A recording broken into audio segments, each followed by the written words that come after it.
And just like that, 2022 season comes to a close. I don't know if that's how the TikTok sound goes, but something like that. It's a tough year. It really is. It's going to be a 3-part end of the season video. We're going to talk about our season first. Then we will talk about each owner individually. I have the owners ranked 1 to 11. And this is career owner rankings. Obviously, we'll be in this league for the next 30 years. I think it's important not to get caught up in one year, but obviously the most recent year is the most important. And then I'll just talk about who I'm supporting. So we'll start with that year. I hope everyone understands poker, Texas Hold'em, because I say it, I think it goes way over Andrew's head, over some people's heads, but poker is a lot like fantasy football. You can put yourself in the best position possible, but no one knows what the flop's going to be. No one knows what the turn and river are going to be, and the best way I could describe this year is I felt like I had pocket queens every single week. And it was 5-6 suited I lost to, or 7-2 and 2 pair hits when I played Augie. Like, it was just insane. And it happens. It's part of the game. Injuries happen. Injuries hit me hard. I know little baby lost Javante and Manos lost Breece Hall. But, Cooper Kupp was the biggest injury. He was fantasy wide receiver 1 when he went down. He's irreplaceable. But we managed it. We had Terry McLaurin. We had Mike Williams. Our team still, after his injury, Kuna ranked me 2 or whatever. We were projected the most points in the league by a significant margin. One week it was like I had 148, and the next closest projection was like 131. It's a 17-point difference. And we just couldn't hit these projections. I don't think Dalvin or Alvin hit it. It was 40 points at one time, Alvin, and then garbage. And who knows? Alvin Kamara was super consistent. Those are just the things you can't predict. Mike's hard, obviously. Help me with the nerves. Get nervous on camera. And so it was a tough year. I don't regret a lot of the decisions I made. You can go back. Oh, why would I do Hopkins for Sutton? Overall, you got to make a lot of trades, and you just have to hope you win more. That's always what I've done. I've always tried to build super teams, and that's what I did again this year. I had 4 first-round picks. It happens every year. Week 7, week 6, someone goes, "Oh, Shamrocks won. Send them the money." And we just can't hold things back-to-back years. Things have not went my way. But I just got to keep getting better. There's only one winner, and it's just not my year. We just got to get better and take it out. So that's a little ending on the Shamrock season. We think we played our cards the best we could. We played them well. Just like poker, you don't want to be results oriented. Like you could play a random Evan Ingram can take you to the playoffs in some situations, but you would have rather had Kelsey last week, but you just can't control that. Like I didn't know Evan Ingram was going to outscore Kelsey, Andrews, and Kittle combined. And that's why fantasy's fun, because it gives Pasta and Andrew, it gives them a chance to win. They won't win, but at least they have a chance. That brings me to the owners' rankings. So everyone can take a pause. I ranked each owner 1 to 11. Obviously, I would rank myself first. I definitely talk about them with anything. Shamrocks think highly of themselves. We think the historical data proves it, but it's not about me anymore. We're going to go with the number 1 ranked owner going to the playoffs. And like I keep saying, it's Jay. PGR is ranked 1. And based off, he might not win this year, but he put himself in position to win. Him or FinFam has won. If they don't win, they put themselves in position. Dunk's team is straight garbage. Penn's team, don't get me started. Little baby squeaks in again. Zoopy, FinFam, Jay have a chance. They put themselves in position to win, and that's all you can do at this stage. So this will be Jay's 1.5 rings. I don't know if we count 7 years ago, but he did get another second. He's good. If he's not, he was trash, I think, last year, but when he's focused, he makes good trades. He's a smart kid, and he's a tier 1 owner. This year really wrapped it up. Obviously, he raked Penn for Diggs, but he made smart deals. Bringing me to number 2. I said this kid was gonna have his own part, but I think Augie is still a tier 1 owner. You can't crazy things like this year and all these years. It just shows how hard it was to go back to back. He's still a tier 1 owner. I can't begin to describe. He didn't trade for 11 weeks, and then he realized, oh, I'm 3-9, let me start trading. And then, of course, Higgins on a bye. And of course, league idiot James does the trade. God, he is so fucking dumb. He does that trade. Of course, I'm playing Augie that week. Mostert goes for a season high 23, whatever. And then Kuna starts putting his fangs into Augie. Christian Kirk for CPAD and Kirk and Gibson for Jonathan Taylor. He loads FinFam up. I think he got Kirk. Oh, and then Christian Kirk, 31 versus me. And it's fine. To make all those moves late, I don't know what he was doing. But when you have 2 rings and other people don't have playoff wins, you can fuck up. But if he shows up late to the draft again and we see a draft where it goes Kyle Pitts, and everyone knew at the draft that there's something wrong with this kid. 2 last place is brutal, but with 2 rings, 2 last, it's like, you don't win, you get last. I'd be cool with that.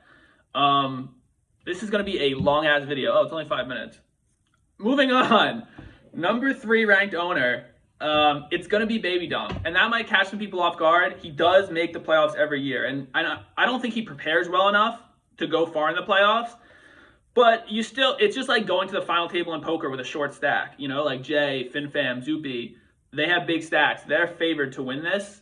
And Dunk's just got to go all in or fold. He's already at the shove stage. But who knows? Again, he kind of has a ring. So he has that going for him. He makes a lot of trades. I think he's on the wrong side of a lot of those trades, but he's at least making moves. Some people don't make moves, and it's just pathetic. They have bad teams, they don't make moves. If you have a good team, don't make a move, fine. Penn is who I'm subtweeting here. Anyway, I have Dunk as number 3. He's consistent. Number 4, we go Todd. I need to pull it up, the historical stats. I don't have it up, and I should have when I made this list. I have Todd 4, even though he misses the playoffs a lot, but he does have the best playoff record, and that's what I've been talking about. Like, you got to put yourself in position to win, and so that's what Todd does. Like, this year, Todd's team was good. He got lucky with the Rashad Penny injury, but this was the year to do 0 wide receiver. I mean, I'd rather expect 5 points from my running back and have good receivers and have, like, Alvin Kamara get me 3, and I expected 20. Good owner, didn't trade a lot, but when he did, he thinks about his moves. He's smart. He's got the football experience. He's going to come in at number 4. Number 5 is a big jump. I should have had last year's ratings. Up to now, yes, what's happening now is in our heads, but FinFam is back. He's always relied on the strategy of draft well and not to trade. And Derrick Henry, Kelsey, Mahomes, he came out swinging. He had a really good draft, drafted probably the safest players in Kelsey and Henry, and then raped Augie. And that's all you need. And that's a winning path. He made other good trades down the line. Waddle for Cooper turned out to be a pretty good deal. The chat loves to say anything's right. And him and Jay is going to win the ship. You know, they both put themselves in great positions, and it's like, you got to think, if it's tough for FinFam to repeat this strategy. He just has to draft so well, but who knows? Maybe that's his thing. You know, Henry fell into his lap, Kelsey fell, and he got it. Number 6, we go to Little Baby. If I had to say one owner that reminds me of myself without the toxicness, it would be Little Baby. That kid cares, man. He makes a lot of trades. He's always in the playoffs. I think every year he's made the playoffs, which again is crazy. The difference between him and Dunk, I would say. Well, he's nicer than Dunk. Dunk's a big jerk. Little Baby has never gotten far. He got to the... He beat me? Oh, he beat me in the 3rd place game last year. So he got to the Final 4 last year. But he's never had like a team where you thought it would do something. Dunk did win that one year. And I think Dunk's gotten a second before. So if Little Baby can get to the finals once, it would be like, he's here, you know? But barely making the playoffs every year, that's not what you want to be known for. It's going to keep you in the middle of the pack. We'll go to 7, Zoopy. I've always supported Zoopy as a fantasy owner. I think he's a smart kid. He makes good decisions. Sutton for Hopkins said, fuck the chat. Everyone says it's rape. Turns out rape in the opposite way. And it wasn't even close. And he had a good year. He had all of his picks until Marquez Callaway were I thought they were great picks, and I'm horrible at drafting, so I don't know what that even means. But I think he's a good owner, and he's in position to really, if he wins, 7's too low, you know, and he put himself in position he could win. And we'll see how these matchups unfold. He put himself in the mix. I think 1 to 7 are quality owners. Those kids are straight up not donations. Like, they all have a chance at this point. They all had a chance last year except FinFam. Now FinFam's no longer a donation. Every year, me and 7 others have a chance to win. And I think that's pretty cool. So now we'll get into the donation list. Of course, they're still ranked. So biggest donation to least donation. So number 8, we have Rouleau. He had that one magical year. I want to say he got second. I know he made playoffs. It was when he had Michael Thomas. And he did really well this year. He raped ETN, thought he would be good, trash. Raped me, Jacobs for Dalvin, raped me twice. And it just, obviously, Kittle got hurt immediately. Lamar thing didn't work out. Things going to go in his way, but he's not afraid to make moves. He cares. Evan Ingram, elite pickup. He's got the ability. Will he ever be more than a donation? Yeah, he still is, but he could be. Last year he was good, and then he just didn't make a move, and his team kind of staled out. You know what? I take it back. 1 through 8 are competitors. The next 3 are donations. Rouleau is not a donation. That he can compete, and he showed it. Putting up heads, I love that. That's his thing. Every week, the meme with the head. It's sick. He's number 8, but he's a good owner. He has chances. Not a donation. Now, these next 3 people are lost. We'll start with Penn, who somehow squeaked into the playoffs with the 3rd least points. Andrew's really lucky, but Penn's right there in luck. Absolutely disturbing to somehow make playoffs with 3rd least points. Trying to think of a good trade he made this year, and it just wasn't there. He didn't. I don't know. When he drafted Najee, then traded Najee, then traded for him back. The A.J. Brown and Dobbins for Diggs was not good. I want to say, I don't know if he drafted Godwin. Godwin was a good, I don't know if he drafted him. His team is just below average, and it's always below average. And he scooped through the playoffs. He's not going to go anywhere. So it's like, I'm happy for some teams that, like, yeah, they get to continue. But hey, at least I don't, like, he made playoffs. It's on his record. He's horrible. He'll never win. He needs to make trades. He doesn't trade. Maybe he hates me, but I feel like Andrew will text me. He's always dealing with Penn. Other people deal with Penn. I can never make a trade with Penn. It's like I'm pulling teeth with him. I cannot see him ever winning. I really don't. Now things can change. I never thought Kuna would win. But right now he's a donation, and I'm glad that he's donating to us as our league rather than a different league. Now number 10 we have James, and it's just such a shame because he is so bad. It is ridiculous. He will text me about other leagues and ask me for advice, and then I reload the app and I see T. Higgins, who was on a bye for St. Brown. It made no sense. I don't know if he could have won that week, but it made 0 sense. And Mostert, who dropped 23. The trades he made, he said in his video, I don't want to kick him when he's down. He's good at drafting, and no one gets right more. He gave me James Conner for Kareem Hunt. And, that's not even a trade. Morons would make better trades than that, and he's trading at less than a moron level. He will never win unless he doesn't trade. He really needs to or ask someone for help. Don't be 3-5 and trade for someone on a bye. That's just not ever okay. T. Higgins got 0 last week.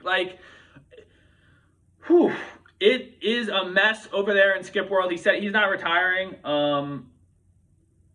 This is better than gambling, so I hope he just donates to us and puts his time into this. I really do.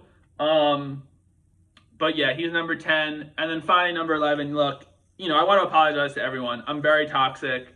I'm a fantasy bully. That's I want to be the bully, And maybe I go too far with number 11 because he is 12 really. And that's the Doc, little A. I was supposed to meet at his house tonight, actually, because I think he wanted to knock me out or something. I don't know. And obviously, I would never dunk him. A lot of people are saying, will I dunk? Will I not dunk? And I know I can dunk, believe me. But I'm not going to. I know he's dealing with a lot. And it's tough. It really is tough being number 12. We are all friends, and the fun thing to do is sting you about your fantasy ability. But how do you come back when someone goes, oh, you've never won? And it's what can you say? You can say nothing. And that's why you have to attack the skinny, the voice, the faggot. You've got to mix in some words in there. The mic's hard, because you can't say anything about fantasy because you're horrible at it. he had a good year. To be honest, he's terrible, but what makes him terrible more so, what affects him so negatively is the fact that he talks like he's number one. He talks like he knows what he's talking about, and he doesn't. And so I think it's just little A versus little A, and he's gonna be a donation probably forever.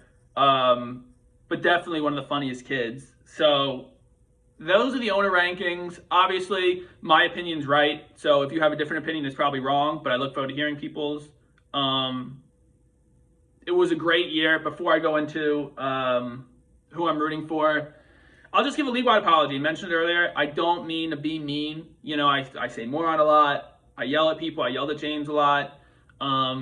It's just all in good fun.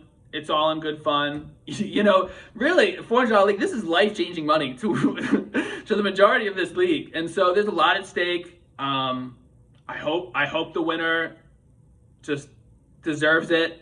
And honestly, it's not. I am rooting for Jay to win. Not life-changing money for him, but I think he's earned it. He's came back. I think he's had a great year. FinFam also really deserves it, but it would fuck with my rankings. You know what I mean? Like FinFam going all the way from the bottom to the top is a great story. But Jay's got the experience. A lot of these kids in this playoffs have never really won before. Dunk and Jay really the only ones that have gotten to second place. Penn got in second like 4 years ago versus me. I beat him by 60. God, he's the worst. I hope. Sorry about that. Slam my desk. It was a good year. I had fun negotiating with everyone besides Penn and Kuna, who didn't respond to me a lot. But I'm excited for next year, and Shamrocks are as cocky as ever. We're very happy about the year, and good luck to every team still in it.